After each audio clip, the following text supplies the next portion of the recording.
Hello, ladies and gentlemen. Welcome to Nik's Kitchen. Today we are going to be making homemade paneer for Paneer Bhurji using whole milk. This is half a gallon of milk. And let me show you all the ingredients. One thing I learned in medicine, in surgery, is preparation is the biggest part of doing anything. Now I got a big bowl to boil the milk, and we're going to be using lemon juice. Then we have some oil for seasoning. Along with that, I have onion already chopped here, and I have a butter stick. I'm going to add some salt. Then I have some tomatoes, which I cut them into tiny pieces and cook them in microwave for 3 minutes. It kind of takes away most of the water, so the cooking part becomes easier.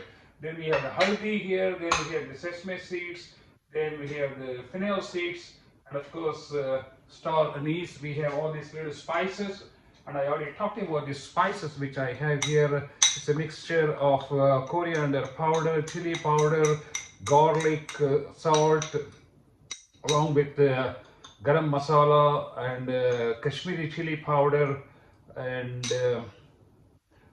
cardamom and other ingredients. So the first step I want to do is pour the milk here, and this is the most important point. That is, we got to wash the whole thing.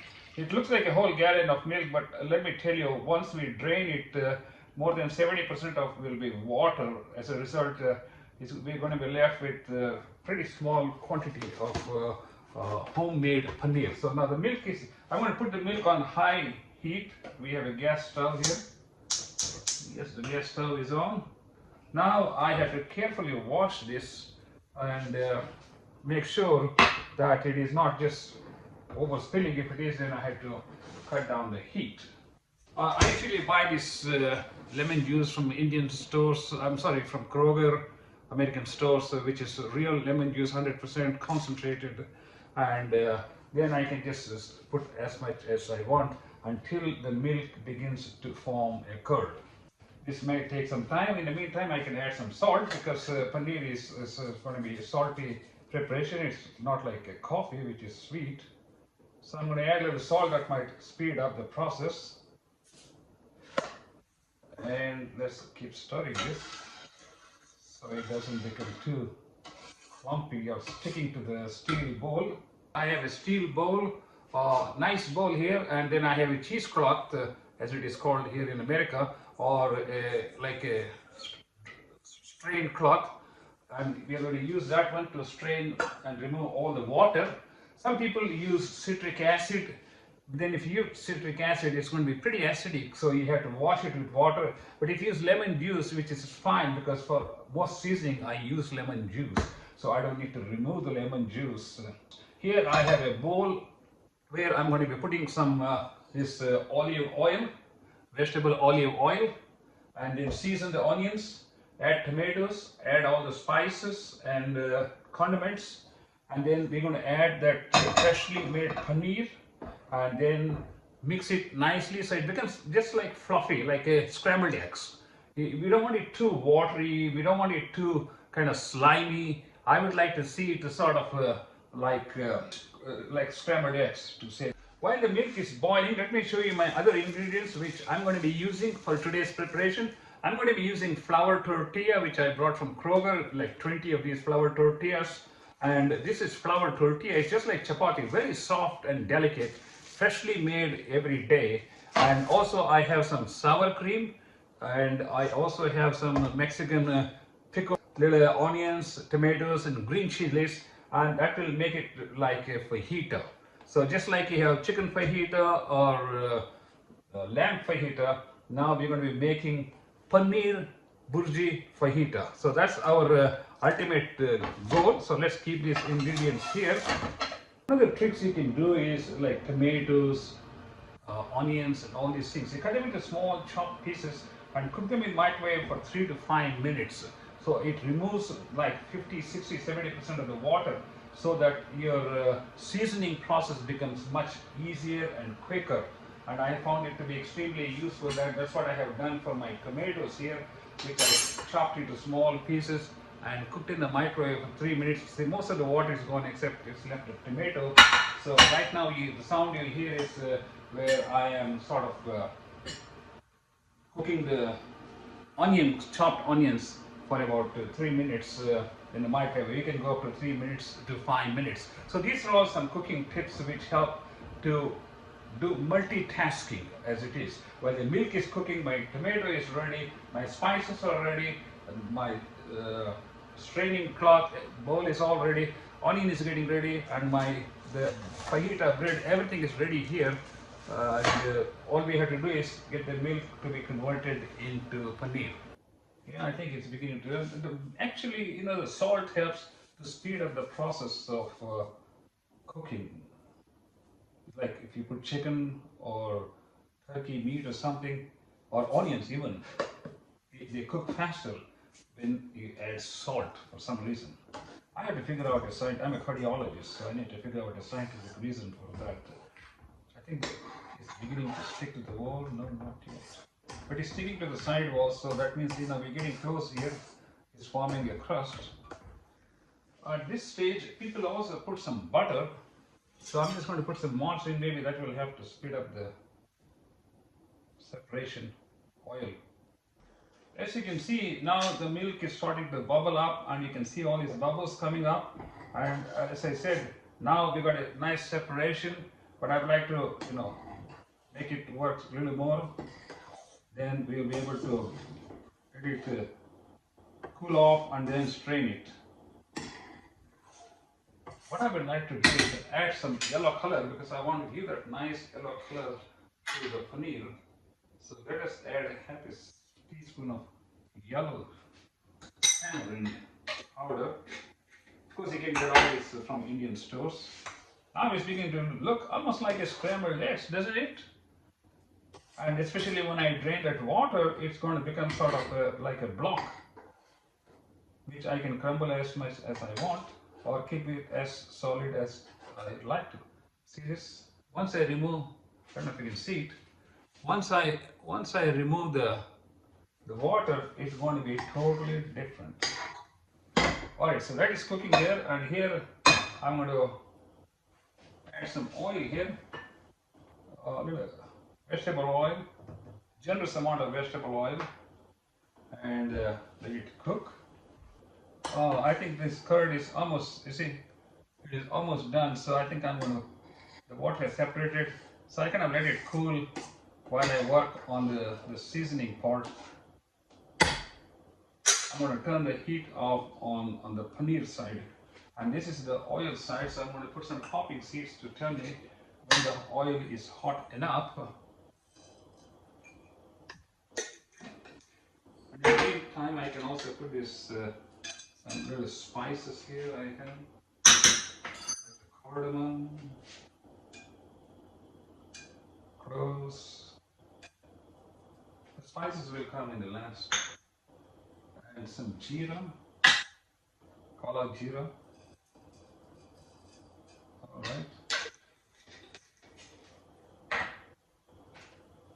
Now, you know, when the vessel cools off, I'm going to strain it in this little steel bowl I have. Then we have a separate paneer. Seasoning part ready, so we might actually add some butter here, margarine, because this is fine. So here's some nice flavor. All right. I think this is beginning to boil, so I'm just going to put my onions.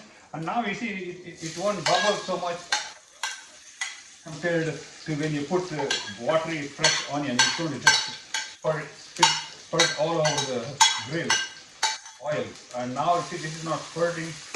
And since this is already half cooked in the microwave, the thing you want to do is put the heat to like medium so it doesn't burn. And as I said, it's always a good idea to put some salt because the onions cook faster. Remember, we already added salt to the milk, so we don't want to add too much salt, then the whole thing will be ruined. So I always cover it, and I always put it on low heat so it will be, and you can see here the water is just standing on top like a river, while all the paneer is sitting down to the bottom. So what I'm going to do is I'm going to see if I can strain this, unless this is too hot.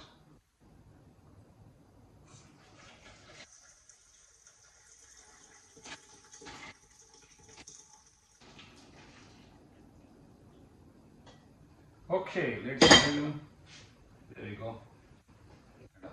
Lift it up. Look at the amount of water. We put a half a liter of milk. Now all we are left with is this amount of paneer. And here you can see the nice paneer here. Here's the paneer, which is just like scrambled eggs, and when it cools off, it will be even better. So I'm just going to leave this one in the plate. When we cook it, then it will dry up. And here's now my ready-made home paneer, gentlemen and ladies. Hope you like this one. This is a beautiful, and that tamarind color gives that excellent yellow color which I want for the bhurji. So the onions also come out real soft and gentle with this process, as you can see. And all I have is my spices ready to go. And what I would like to do is I like to see the onions turn really golden brown. And I'm doing it on low heat. Remember, since okay, I think the onions are looking happy here.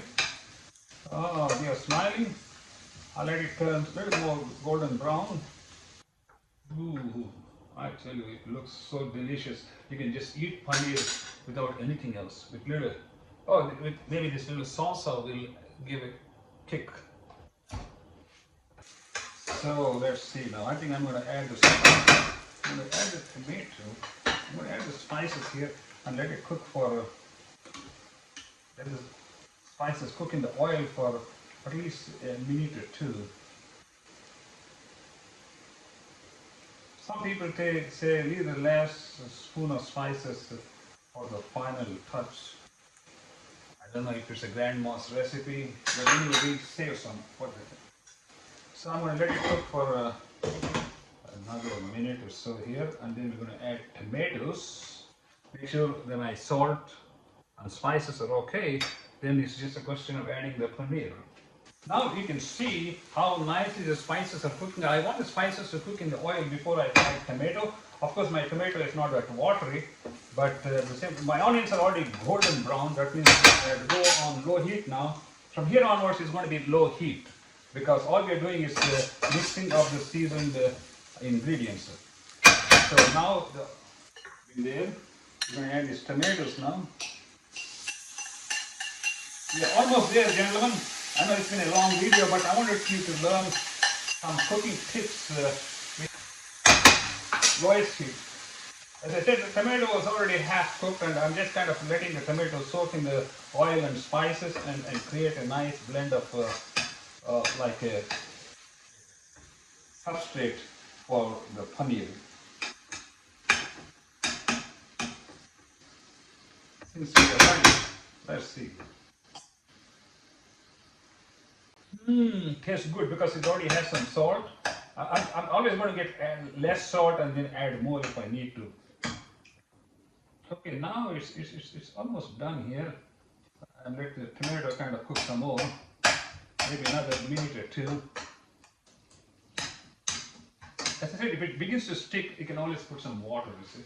For example, I can just put some more spices on this one. That's a good idea.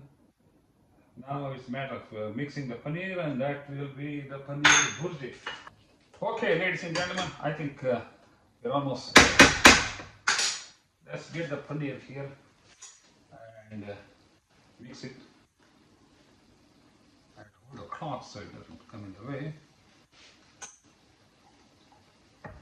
See, the paneer has already dried up, so that's why it's nice to have it.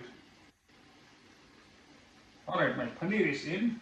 Now all I have to do is to just break it like scrambled eggs and mix it with the bhurji we made.